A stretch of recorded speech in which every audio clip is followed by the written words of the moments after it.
Hello and welcome to the OK Takes podcast. I am Matt, and as always, I'm joined by my fellow couple, Edward. As of 8:48 p.m. West Coast time, what do you have to say for yourself, Edward? Please, this was an abysmal performance, and it cost me the over. I just have to say that I'm officially done hyping up Taysom Hill. I've been kind of back and forth on him a lot. I was really excited about him starting. I thought it was going to provide a new energy to the offense. I thought it was going to provide a whole different element for defenses to have to look out for. But nope, it was the same feeble offense. So many interceptions. Just horrible. You know, I'm still going to be in Taysom Hill's camp. I'm still going to be a Taysom Hill guy. I'm going to go with he wasn't being used correctly by Sean Payton. I'm not in his camp as a quarterback. I'm in his camp as a fullback, running back, tight end. Okay. You know what? I still like him that's especially why I love him. But I don't hate him. I really don't hate him for what he's doing. But it's clear that Sean Payton didn't get the memo that Taysom Hill can't throw the ball until the second half. Because the first half, he didn't have any rushing attempts, like planned rushing attempts. Yeah, and I mean, we've seen it with Lamar Jackson and Kyler Murray. You can be a mobile first quarterback, but it's not like those guys can't also throw the ball. Taysom Hill is like a 95% a runner and like 5% can actually throw the ball accurately and make decent throws. Whereas Lamar Jackson and Kyler Murray are like 60-40. They're mostly runners, but when they need to throw the ball and it's crunch time, they can step up and make big plays. I just don't see that with Taysom Hill as a quarterback. You know what's weird? I feel like he throws it like he's going for a fake on a punt. He does. He absolutely does.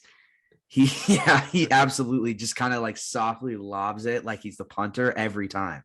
Because he does like I feel like he does a little point and like to know where he's throwing in the first place and then hucks it over. Yeah. I just don't think he's a QB. I don't think he's a QB. I think, he's only a QB on a fake punt. That's where he should be. Yes. Because he's a good runner. That was my frustration when I was watching the first half, is that he had one scramble that was pretty nice. But besides that, there wasn't any action of him running. And then when you open up the second half, he looked much better. And he ended up rushing for over 100 yards today. Yeah, you're right. He's a great runner. We've seen that in the past. And yeah, sure, Sean Payton should be designing more runs for him. Maybe but I think not having Kamara also plays a big factor in him not getting touches. It's like, we don't have our number one rusher, so why would you not give Taysom Hill more touches? That didn't really add up to me also in the first half. You would think with Kamara out, they would maybe be running more option plays with him and Ingram. Mm-hmm. So, yeah, I was confused on that. That was very confusing for me too. I don't know why they started so late. Now let's move on to the Cowboys, because it was, you take away, it was kind of weird because you take away both garbage time scores, then the Cowboys still would have won 20-10. So would have still probably ended up being around 10 points. But the Cowboys kicked them in the nuts. Let's be honest. Like they buried them. Well, and we've been using this term a lot. This was kind of a prove it game for Dallas. Coming off a statement game. Yeah, coming off this the overtime loss on Thanksgiving to Oakland. They hadn't been great. Even prior to that game, they hadn't looked great. And they needed a statement, and this was a statement. And I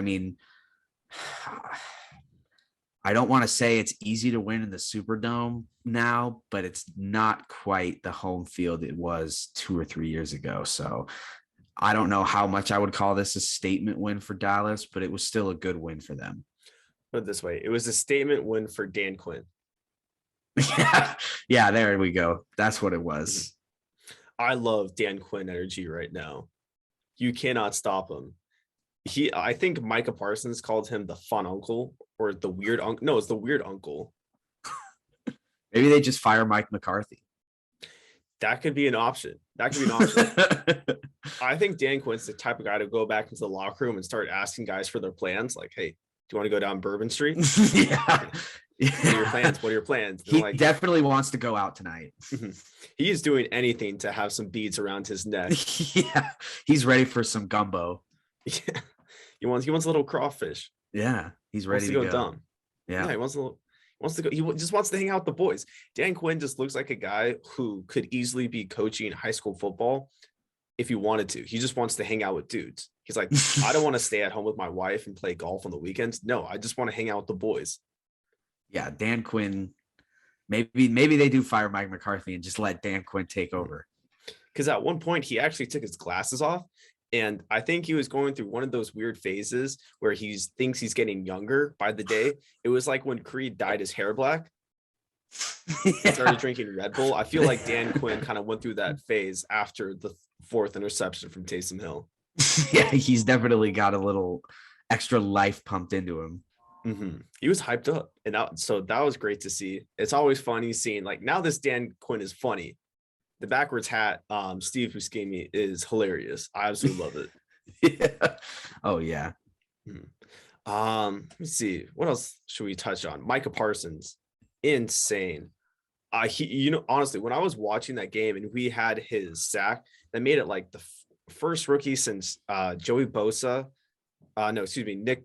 Oh my, which one's on the Chargers? Joey. Yeah. So, it reminded me when, God damn it, ESPN pop-up is killing me. I thought I could get in the nick of time, but I couldn't. I tried my best. I'm sorry, guys. But it reminded me, and I'm gonna find the thought. Don't you worry. I found it. Okay. So Micah Parsons reminds me of the Mutts from the Hunger Games.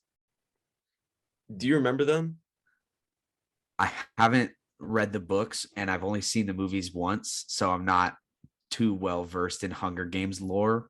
But okay, well, ferocious fucking dogs that'll tear a hole through a wall. Okay, just disgusting mutant dogs, just fucked up, some really fucked up creatures, and that's what Micah Parsons reminds me of. That's why I asked you, he's like, are we sure that he only has 2 legs? Yeah, Micah Parsons is one of those players you love to watch when he's not going against your team, but it's really frustrating watching him tonight. So, yeah, he's an incredible player, and Cowboys are in good hands with him. Yeah, this is sneaking into some down the road, a little depoy. Oh, easily, I could see it. Not this year because Diggs is going to win depoy because he had like 4 picks tonight. He only had 1 himself, but I think he could have had 3. He could have had more. He had a couple dropped. Yeah. It's just insane that he might fuck around and end up with like 15 this year. What's the most interceptions by a DB in a single season? I think it's Dick Night Train Lane. I think it was 16. 16? Yeah, that's crazy. The most is held by Night Train Lane, who logged 14 interceptions as a rookie in 1952. As a rookie. Wow. And I think that's when they're only playing 14 games as well. It wasn't a full 16-game slate. Well, now they play 17, so Diggs gets an extra game. Yeah. He could, because what's he at now? 9. I believe it's 9. He's there. It's there for the taking, man. Mm-hmm. He might just do that. Yeah. So I guess remember the name, Night Train Lane. Yeah. Mm-hmm. Let me see. Last thing. What's the last thing we should talk? Oh, blindside block. Absolute bullshit. I'm so sorry that. Oh no, you know what? Fuck the blindside block. Let's talk a little CeeDee Lamb. That's like the most wiggly motherfucker I've ever seen in my life. Yeah, another one of those players. Love watching him every other week of the year, but the week they play the Saints. He's just an incredible receiver. They just got some really young difference makers on the Cowboys, like CeeDee Lamb, Micah Parsons, Diggs. But yeah, Lamb is just all over the field, and he really is wiggly. Like there's no other way. He's so elusive. It's insane. Dude, he made Malcolm Jenkins hang 10. Yeah, that was bad, dude. That was really bad. I've never seen someone actually start to try and look like they're trying to surf. I feel like in that moment, Malcolm Jenkins realized his age. It's a bad time to realize your age. These joints don't move like they used to. Yeah, no, that's the realization was that moment right it's there. Like the pulled hammy on a fast break and pick up. Exactly. You know it as soon as it happens. You're like, fuck. Oh no, it's just shit. Yeah. Why don't these things work like they used to? Yeah, exactly.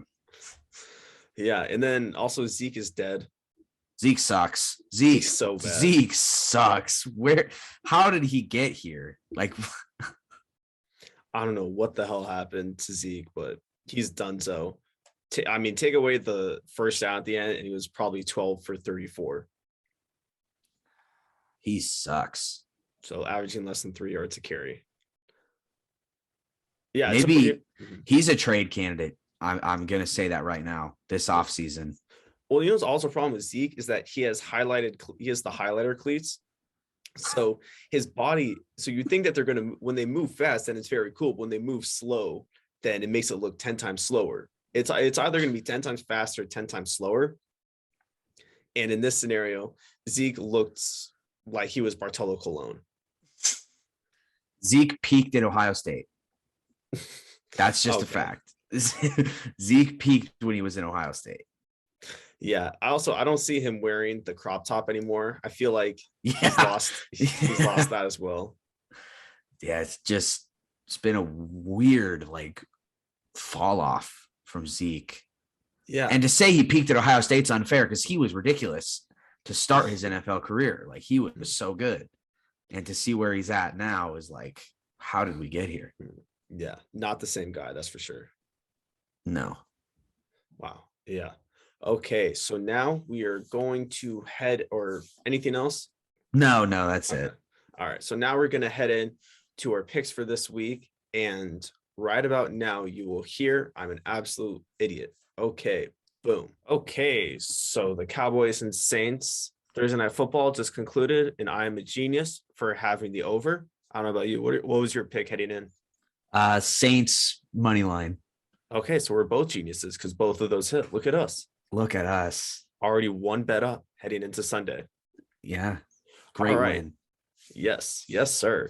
Okay. We have first game of the week. Cardinals versus Bears. I got Bears plus 7.5. What do you have? I've got Cardinals Bears over 45.5. Coming off the reports that Kyler Murray and D-Hop are looking pretty good to play. I'm expecting them to be amped up, ready to go. I could see them getting close to hitting this over by themselves. I think they're going to pour on a lot of points. I think this is going to be a really good, exciting game, and I like the over here. Now, are you worried that there's an 80% chance of rain in Chicago? No. Come on. Are you disrespecting the weather? No. Mother Nature, I have the utmost respect for Mother Nature, but I also love Kyler Murray. I don't think, I made my pick Bears plus 7.5 based on the fact that I think Kyler is too wiggly to play in the rain. You might be right, but I just have a gut feeling that the Cardinals are going to be clicking on all cylinders no matter what. Now, I also have a thought about the Cardinals because you did mention they're back, and was reading a report from CBS Sports, and they're planning on being smart with DeAndre Hopkins. So literally that means he might block a little, he might catch a couple of passes, but that'll be it. They'll throw him in when it comes time for the red zone. But I think they're going to be very cautious. And if there's a chance where they start to get ahead early, they're just going to keep the score and they're not going to run anything up. And now, you know what? I might even go so far to say might see some Colt McCoy action. And that's what I'm looking for. I'm looking for the Bears to sneak in at the end and for an all-time backdoor, thanks to some weird weather shit. So you could factor in the weather for my backdoor Bears cover. I like that. I love a good backdoor weather cover. Because I'm telling you, Kyler Murray is too fast for his own good in this scenario. If he plays on turf, then it's fine. And if he plays on grass, then it's fine. But I think he's not going to be able to adjust because you're not going to get besides Seattle, but then you're not going to get a lot of experience with the rain, but then in Seattle, you have the turf. Yeah, but I'm just hoping in the rain, Kyler decides to just like slide around, use his speed, and just like start surfing on the rain, sliding as he's running around the field, maybe throw a little tricks out there. Mm-hmm. I just think he's going to figure it out. Mm-hmm. I bet with I'm stupid and I bet with my gut and what my heart tells me instead of betting with what my head tells me. Okay, well, I'm kind of also feeling like I have a dumb bet headed in because I also there's a little part of me that thinks after like Nagy's headset debacle on Thanksgiving Day, I feel like there's going to be a big there's going to be a bolt of lightning that's going to hit him in the headset. He's just going to blow up and combust. God, that would be wow. Yeah. Yeah. And I'm also, so as far as like actual on field matchup goes, I'm very excited to see how Robert Quinn is going to play. He just won the NFC Defensive Player of the Month. Yeah, I mean, he's a difference maker, obviously. Like you just said, one defensive player of the month. So yeah, I don't know how you can keep him contained, but you can try. Mm-hmm. Yeah. And then also let's touch on a little bit of Cliff Kingsbury. Is he gone? Is he out of here? Because he said this week he was only focused on preparing for the Bears. And when you prepare for the Bears, you're really not preparing for that much because Matt Nagy will do all the destruction on his own. You just watch Matt Nagy, easily probably the biggest bird brain in the NFL right now as far as head coaches go, just in his dumb fucking visor. So you just have to watch him beat himself. And then after that, you're like, well, shit, I still have 80 more hours until kickoff on Sunday. I mean, there's rumors circulating that that the OU job might be calling his name. But I don't think he's going to go anywhere. I think he's too hot to be in the Midwest. You might be right. Yeah, but I live in the Midwest. All right. Well, come on. Let's be honest. There's a big difference between you and Cliff Kingsbury. Right. He's way harder than both of us. Yeah, you're right. You're right. It's a good looking. We cannot compete with him. I think he's having a fun time just hitting MILFs in Scottsdale. Yeah, you're probably right. He doesn't want to be in Oklahoma. Did you see the house he had in the draft? Why would he? Oh, yeah. Oh, yeah. That was awesome. Yeah, I'm sure. If you, I mean, I'll really be surprised if he leaves the Cardinals. Why would you leave when you're one of the best teams in the NFL and it looks like you're a surefire for the playoffs? Yeah, and going forward, also they're gonna stay good because Kyler Murray's young. They still have D-Hop. They've got all these great pieces, so it's not like he's coaching for an aging team or anything like that. This team's going to be good. They're good now, and they're going to be good going forward. So I wouldn't see any reason for him to want to leave. But hey, if the money's calling, That's true. That's true. Money talks. Mm-hmm. All right. So then next game, we have Bengals versus Chargers. I got Bengals -3 out of all the picks I have today. Lock.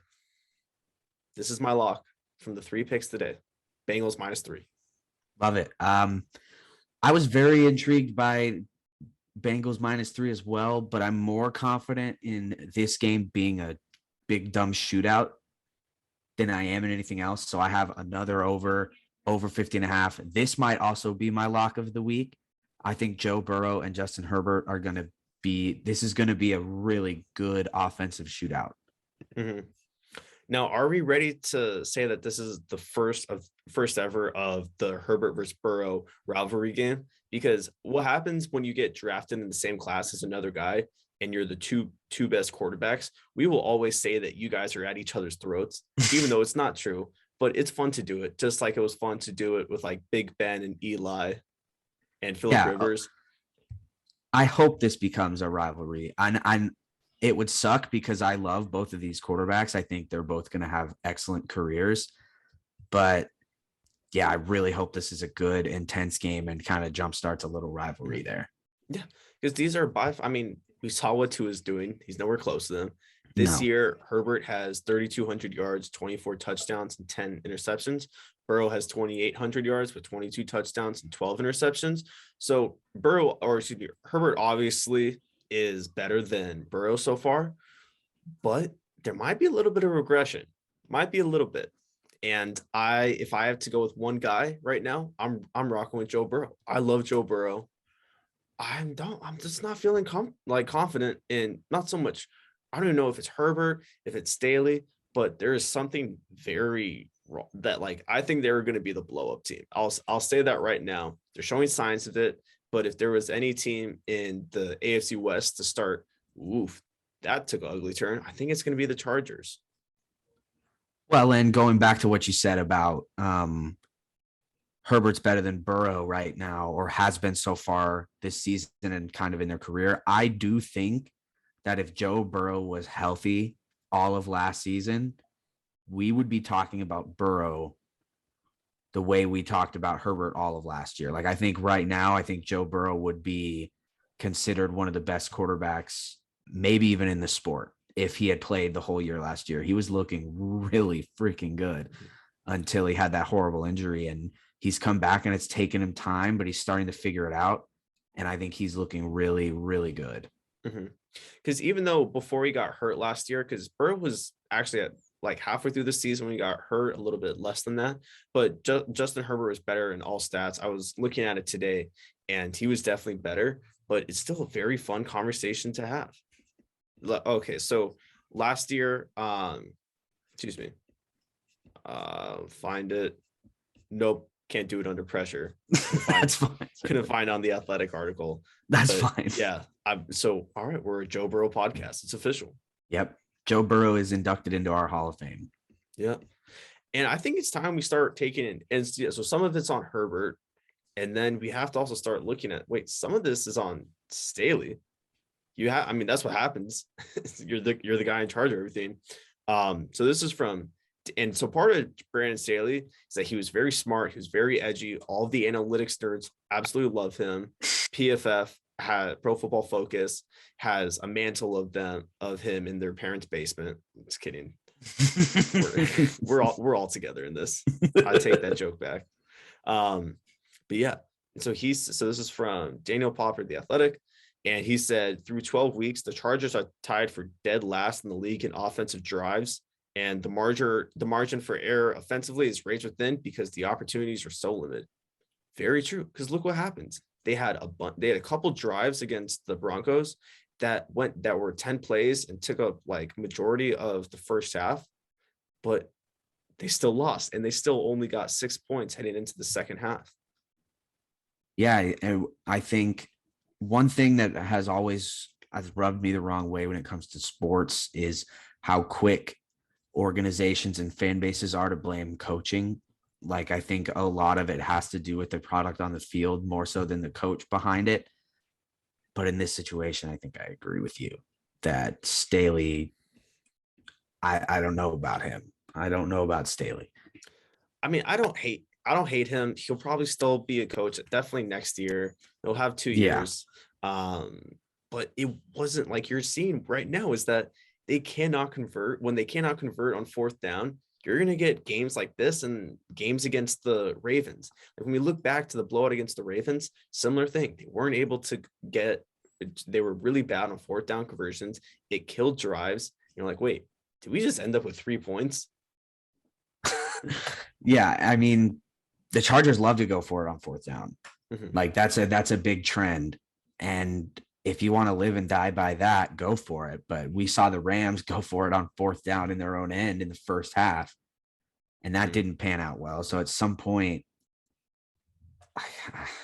I don't know. Yeah, I think the Chargers might be the team to fall off. Mm-hmm. Looking like it. It's looking like it. And also, so there is the struggles on offense. Then you look on the other side, and their defense has been getting shredded as well. Holy shit. So they have probably the worst run defense in football, and they rank 31st in third down efficiency. They've allowed the 5th most points in the league. And a lot of that is because teams are able to eat up 6-7 yards, and then you're left with 3rd and 3. You're left with easy third downs to convert. Yeah. You know, the Chargers, I feel like their defense is not as good as a lot of the players that are on it, if that makes sense. Like they have Joey Bosa, they have Derwin James, they have who's the good corner? I'm blanking on his name. Chris Harris. Yes. Yes. And it's just kind of shocking that they aren't better. But now Chris Harris is starting to be like, oh, you're very old. This is not the Chris Harris that we played against for a lot of years on the Broncos. Mm-hmm. He's starting to die down. Sante Samuel is in concussion protocol right now, and I'm not sure if he'll be able to play. So there's not a lot of things pointing to why the Chargers will be great.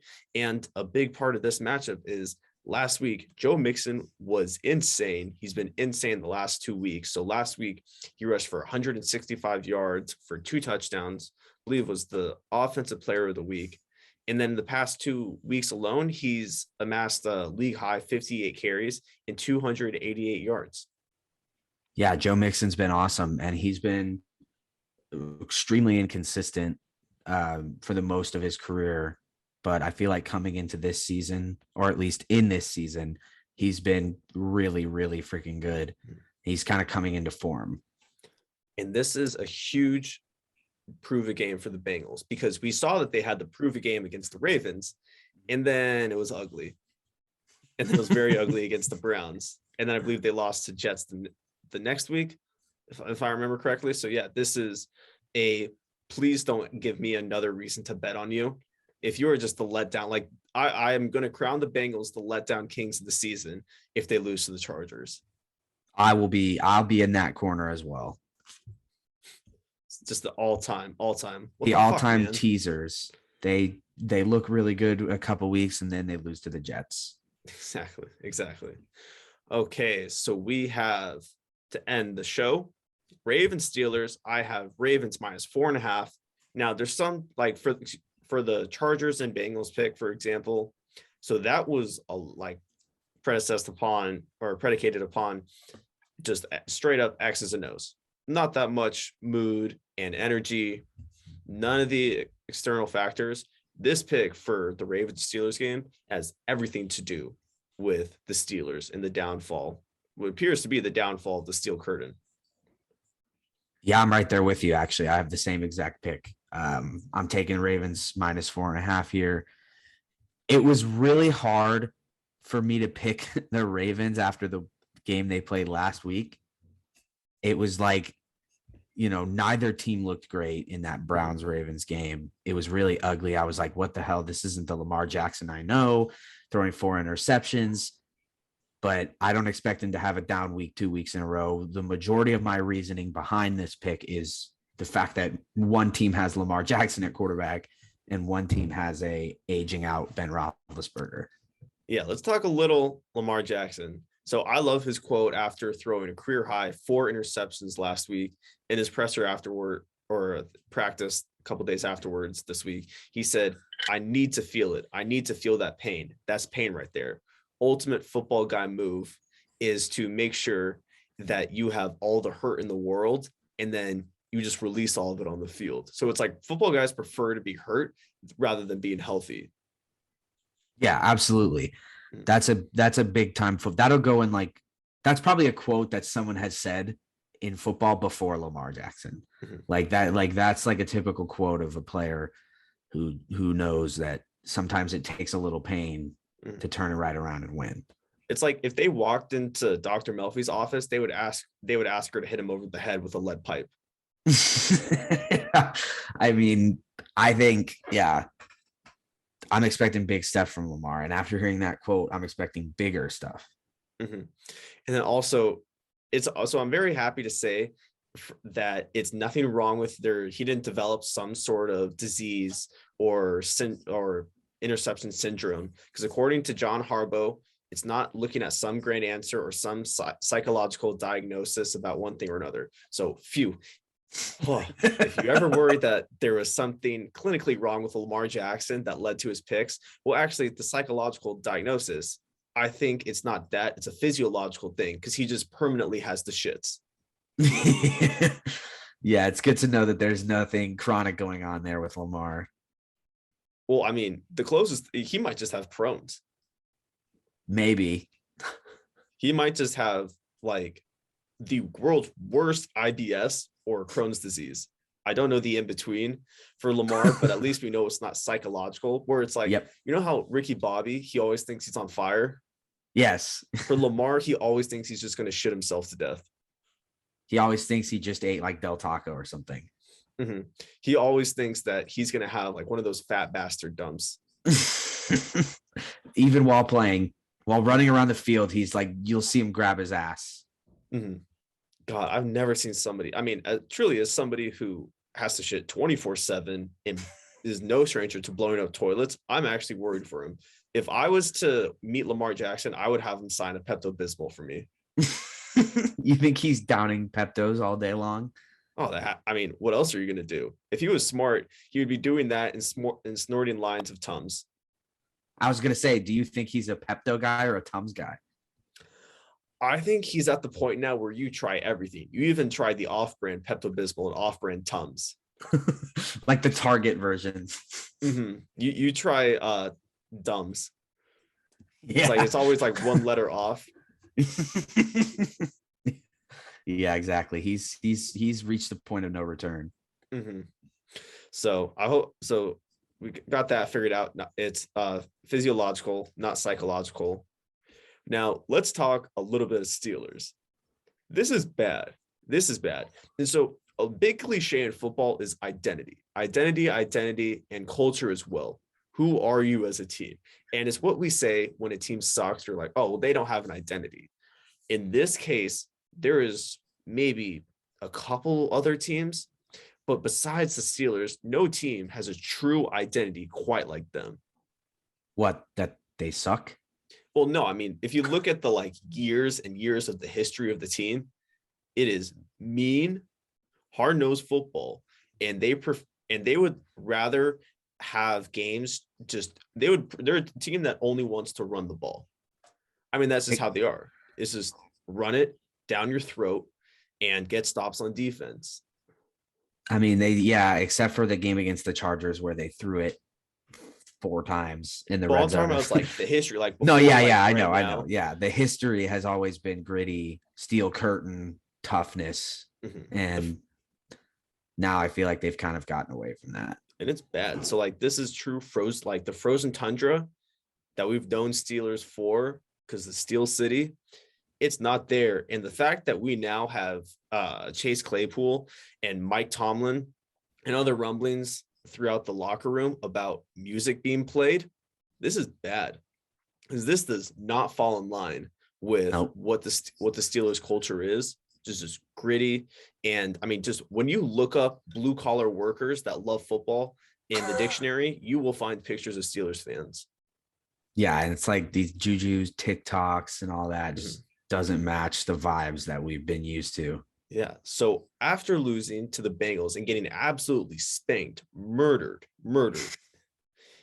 just truly hung out to dry, they got wedged onto the flagpole. Like, that's how bad it was. So after the game, Chase Claypool said, "We have music in the warm-ups, and that's in that, so it's fun. People are dancing, having fun. So I think maybe music would make practice more fun, a little more up-tempo."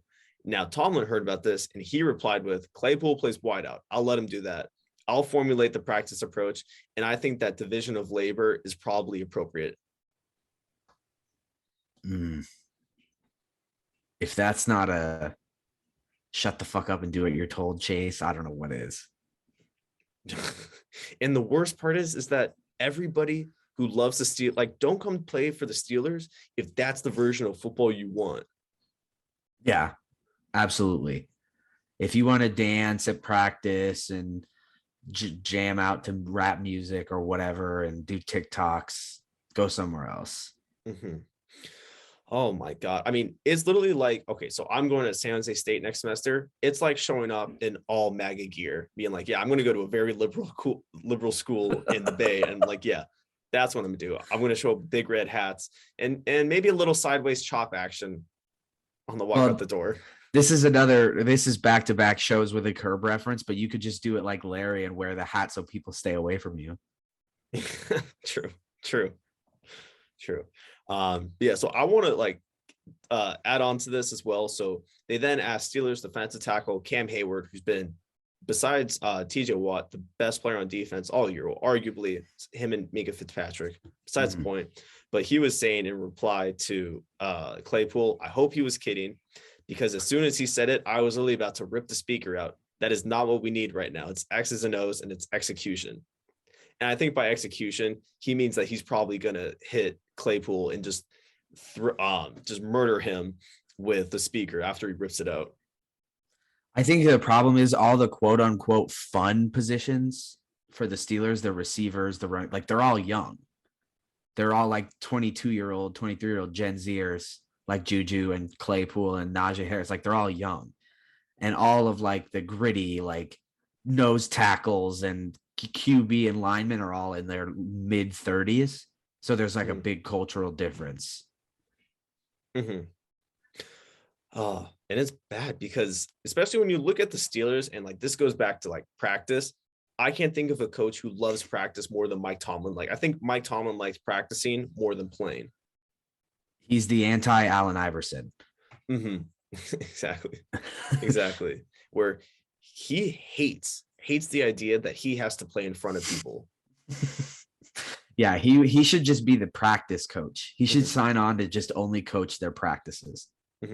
But this is like really important for the Steelers because that's a real identity. So Troy Polamalu in his Hall of Fame speech earlier this year said, Coach Cowherd, so Bill Cowherd, who led them to a Super Bowl, said he would teach us to embrace misery by forcing us to practice outside no matter the weather, recalibrating us to love hot, humid camp days and bask in bitter, cold frost at game days.